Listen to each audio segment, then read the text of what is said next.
Gjibani publikon në videon me baban pasi doli nga spitali. I ke bërë nder një vajze të mirë që po e shqetësoja aty brenda. Gjibani ka reaguar në rrjetet sociale duke treguar se gjendja shëndetësore e babait të tij është më e mirë dhe se ka lënë spitalin dhe tashmë ndodhet në shtëpi.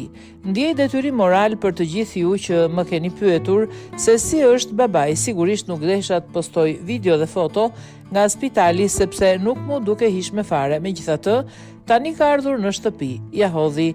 Më kanë uruar njerëz të ndryshëm, më kanë thënë të shkuara dhe kam dashur të ta them që ke pasur dashurinë e shumë njerëzve, ka thënë Gjibani. Ua kthefsha në të mira gëzime, por besoj se të kam prishur edhe punë, ka thënë babai i tij. Jo more baba, nuk më ke prishur punë, madje mund të them që i ke bërë nder një vajze shumë të mirë se i ke hequr një njeri që e bezdiste nga afër. Shqyr Zotit që je më mirë dhe mos të pafsha kur më në atë vend, tha Gjibani.